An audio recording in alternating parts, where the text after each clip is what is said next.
નમસ્કાર, આદેશ ગુજરાત નેટવર્કમાં આપનું સ્વાગત છે।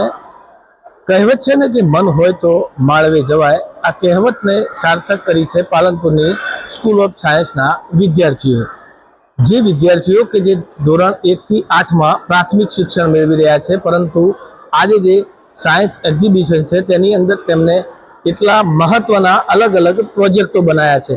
કેવા પ્રકારના પ્રોજેક્ટો છે અને પ્રોજેક્ટોથી શું પ્રેરણા મળે છે, જુઓ અમારા આ વિશેષ અહેવાલમાં। Good morning. My name is Himaksh. Today I am going to explain you how crude oil is formed and how it is separated into different useful products. Firstly, I would like to tell you that it takes millions of years for crude oil to form. It is a natural and non-renewable resource.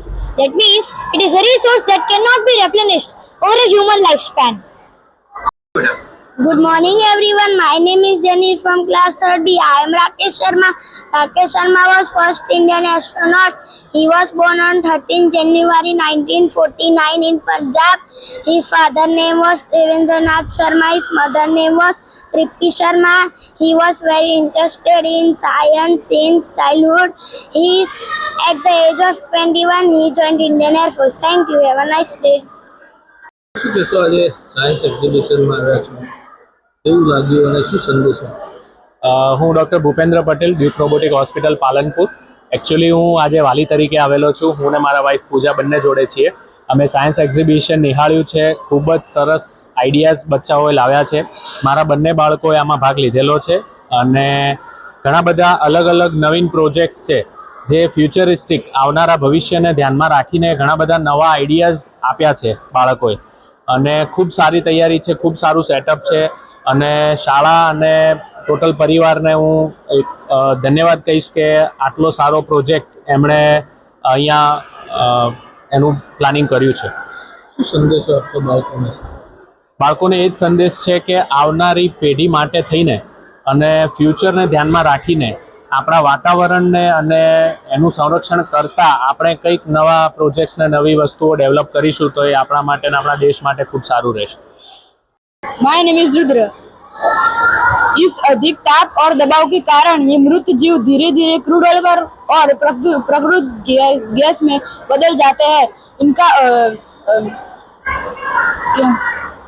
यानी गहरी खुदाई करके ये crude oil धरती के अंदर से बाहर निकाला जाता है।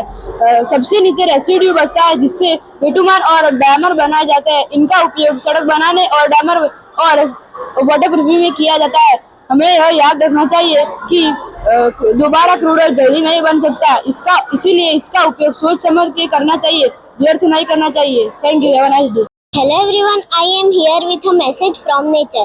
Save water, save trees, save life. Every drop of water matters and every tree makes our earth greener and healthier. Get ready for Science Odyssey 2026. Thank you. What is your name? Krisha. Yes इस exhibition में हमारे CBSE के बच्चों ने बहुत ज़्यादा मेहनत की है। बहुत ज़्यादा डिफरेंट टाइप के प्रोजेक्ट्स बनाए हैं। हमारा जो मेन कॉन्सेप्ट है जिसके अंदर हमने save environment, save tree, save water का रखा गया है, जिसके अंदर आज का जो प्रॉब्लम चल रहा था, हमारा जो एक प्रोजेक्ट है जिसके अंदर पेट्रोलियम, अभी हमारा जो क्राइसिस रहा था पेट्रोलियम और LPG, उससे रिलेटेड भी है। बहुत सारे प्रोजेक्ट है, मोस्टली जो हम सफ़र कर रहे हैं इन दिनों उस चीज़ से वो चीज़ को हमने किया है। एंड हमने डिफरेंट जोन्स रखे हैं, अलग अलग जोन्स लाइक हर एक जोन में उससे related chemistry, physics, bio and robotics. Even robotics का भी आजकल इस जनरेशन में कितना ज़्यादा प्रॉफिट है, बच्चों को इस बारे में पता होना चाहिए। वो सारी चीज़ें हमने इस एग्जीबिशन में अप्लाई किया है ताकि बच्चे बहुत ज़्यादा हम आगे बढ़ सके और जो भी विजिटर्स है वो भी देखें कि हमारे बच्चों का हार्डवर्क कितना ज़्यादा है। और बच्चों को हार्डवर्क करने के लिए सबसे ज़्यादा हमारे जो हेल्प है वो पेरेंट्स ने बहुत ज़्यादा हेल्प की। जितने भी पेरेंट्स हैं उनको बहुत सारा थैंक यू है। लाइक उनका बहुत ज़्यादा सपोर्ट रहा है, हमारे मैनेजमेंट का बहुत ज़्यादा सपोर्ट रहा है and principals and staffs and all सबके वर्क से आज ये programme the science odyssey 2026 a discovery of innovation and that successful हो रहा है। आप देख सकते हैं यहाँ पे जो है सारा का सारा, उसे पता चली जाएगा कि how successful this programme is. Thank you. School of science में एग्जीबिशन કેળવણી નામનું પુસ્તક પણ પ્રકાશિત થયું છે. શું સંદેશ આપો? નમસ્કાર. The school of science Palanpur ખાતે ધોરણ 3 થી 8ના CBSEના વિદ્યાર્થીઓ દ્વારા સરસ મજાના પ્રયોગોનું નિદર્શન કરવામાં આવ્યું છે. દરેકે દરેક પ્રયોગ એ જોતાં એમ લાગે કે આ વિદ્યાર્થીઓએ કેટલી બધી મહેનત કરી છે.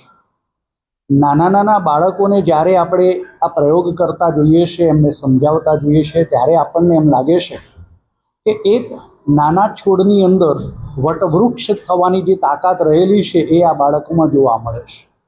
સૌથી પહેલાં જ્યારે માન્ય શ્રી હાથી સાહેબે કાર્યક્રમનું ઉદ્ઘાટન કર્યું અને પહેલાં જ પ્રયોગ જોડે ગયા ત્યારે માલુમ પડ્યું કે હજારો વર્ષોથી જીવસૃષ્ટિનું જે ખાડીના દેશોની અંદર જમીનની અંદર ધરબાઈ અને પેટ્રોલિયમની પેદાશો કેવી રીતે થાય છે ત્યાંથી માંડી અને એ ક્રૂડ ઓઇલ એમાંથી કેટલા નાના મોટા નવા સર્જનો કેવી રીતે થઈ શકે એ બધું જ વિગતવાર સમજાવી એટલી બધી સરસ સમજૂતી આપી કે આપણને એમ લાગે કે આપણને પૂછવા માટે કોઈ પણ પ્રશ્ન બાકી રહેતો નથી.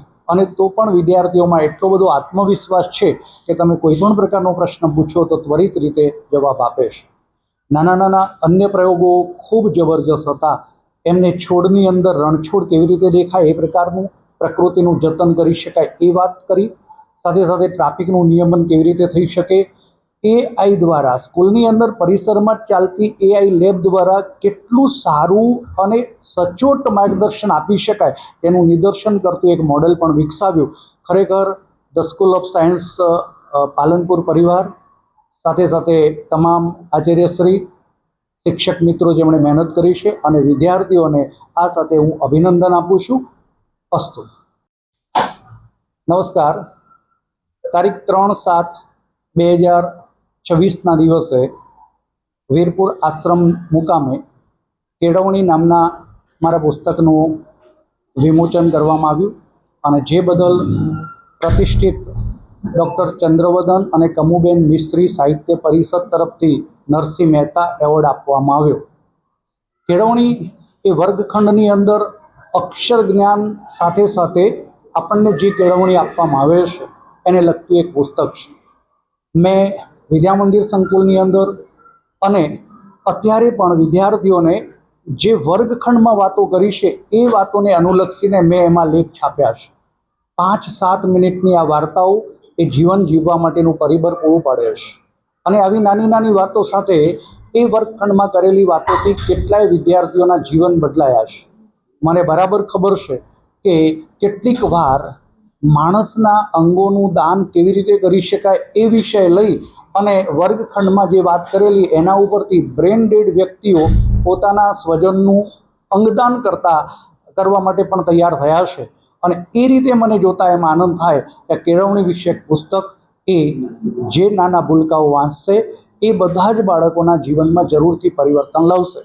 ડૉક્ટર ચંદ્રવદન અને કમુબેન મિસ્ત્રી સાહિત્ય પરિષદ પાલનપુર તરફથી મને જે આ પ્રતિષ્ઠિત નરસિંહ મહેતા પુરસ્કાર આપવામાં આવ્યો છે એ માટે હું સર્વે ટ્રસ્ટીજનોનો આભાર માનું છું. અસ્તુ. આજે સ્કૂલ ઓફ સાયન્સમાં સાયન્સ એક્ઝિબિશનમાં હું આવ્યો.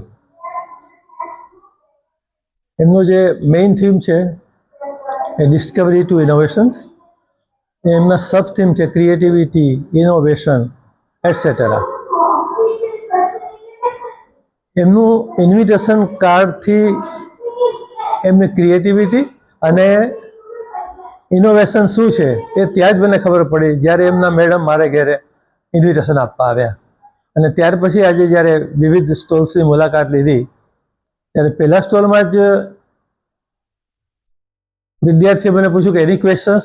પણ મેં જેટલી જગ્યાએ બધા સ્ટોલ્સ જોયા એમાં મારે કહેવું પડશે કે એમનું થિંકિંગ બહુ જ ક્લિયર છે.